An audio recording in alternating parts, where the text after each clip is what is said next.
on the News Channel 5 network. This is Open Line.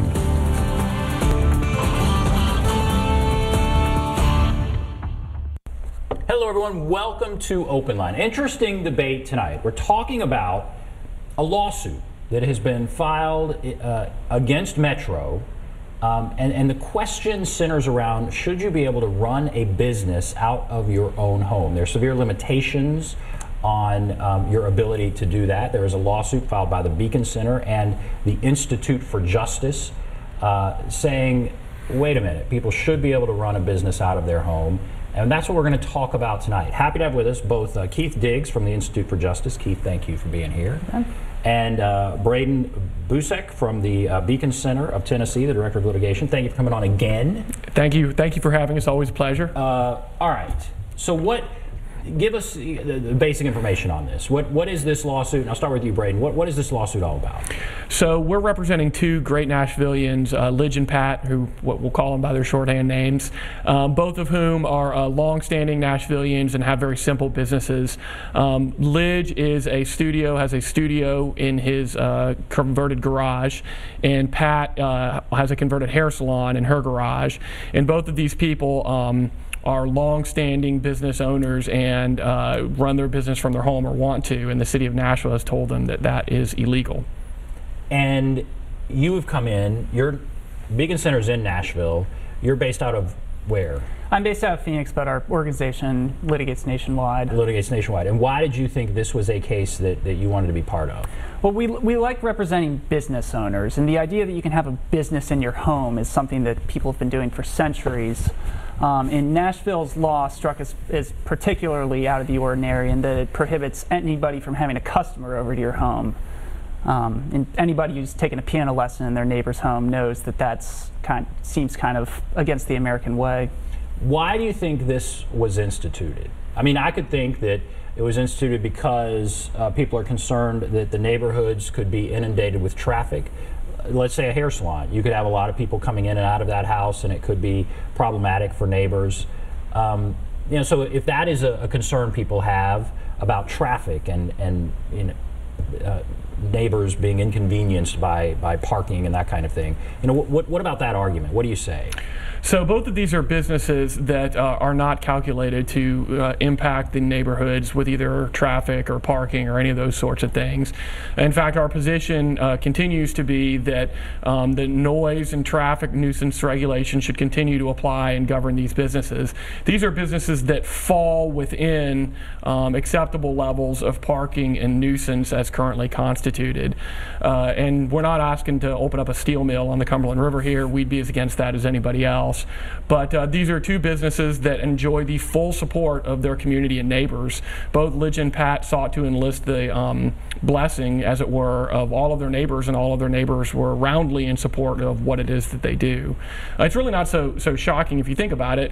Most of us have home businesses in their neighborhoods that fit within the existing structure, and you don't even know about it, precisely because they don't impact traffic or noise or any of those sorts of things. And just a handful of examples, but I'm a native Nashvillian, and we got swimming lessons from neighbors growing up.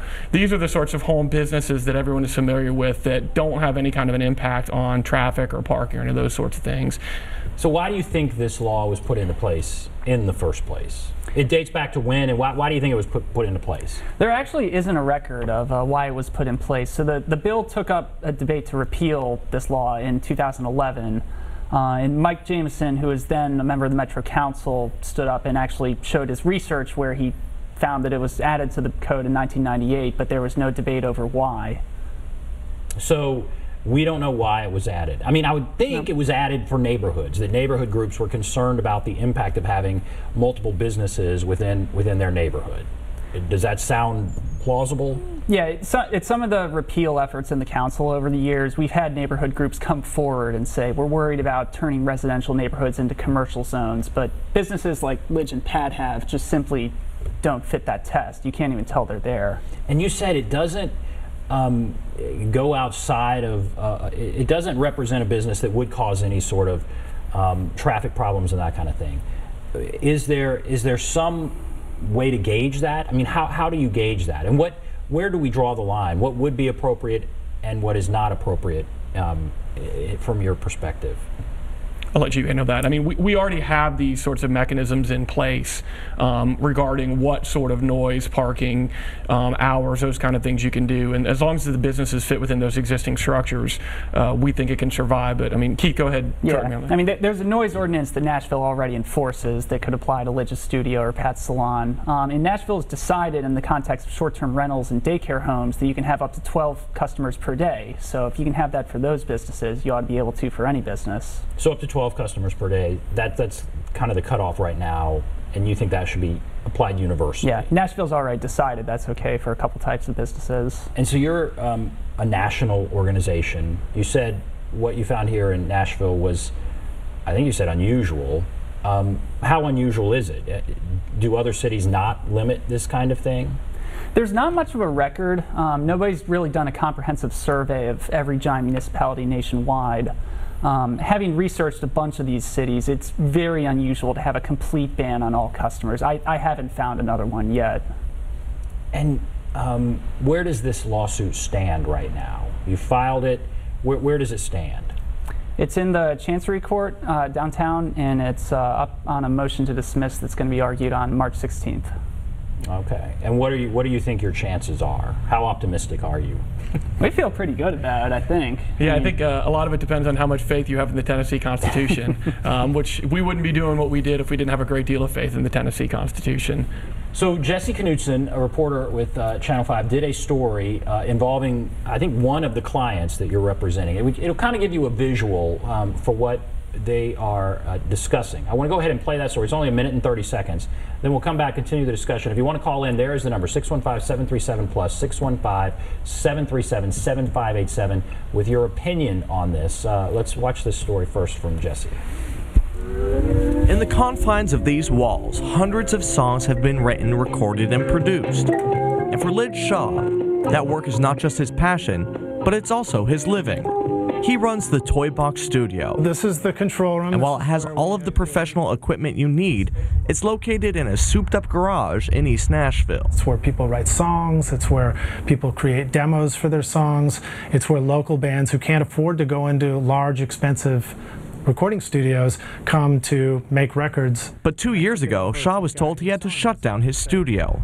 In Nashville, home businesses are not allowed. It was a devastating shock to me. Now 2 years later, after a failed attempt to appeal the city's decision to shut down his business, he's joining another home business owner in a case against Metro. It's left me no other choice than to just simply sue the city for my right to be able to make a living from my home and support my family. Shaw said his and many other home businesses don't disturb any neighbors and actually benefit others. I think it's better for the community. I think it's better for the environment. I think it's better for the residents of Nashville, Tennessee, and residents anywhere. And when it comes to the music scene, Shaw believes if there are no home recording studios, then artists will not be able to afford studio time. The music scene would just slowly die off. In Nashville, Jesse Knutson, News Channel 5. So in there, he's saying, again, it's not going to bother neighbors.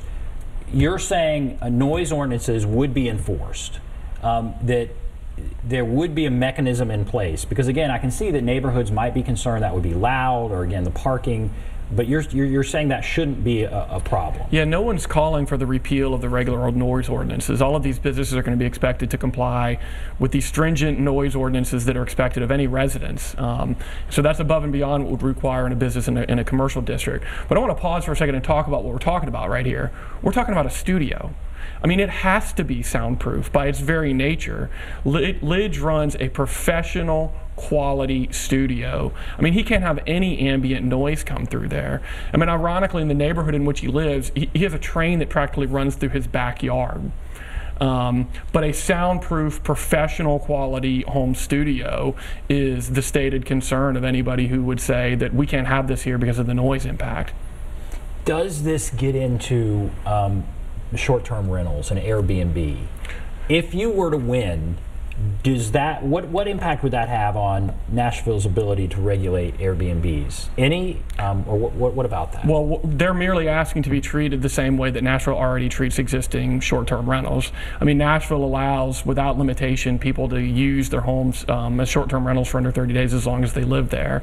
And their stipulation is they just have to get a license, they have to pay taxes, and they have to obey existing noise and nuisance regulations. But that doesn't stand for anything so much as for the fact that we can fold these things, common home businesses, into the fabric of our residential character of Nashville without irreparably crossing some line. So would it change? Is this an Airbnb thing, or this is totally separate from Airbnb? This is really totally separate. I mean, they're just asking to be treated the same as short-term renters. So giving them what they want isn't going to mean we have to tear down the existing regulatory structure surrounding home sharing.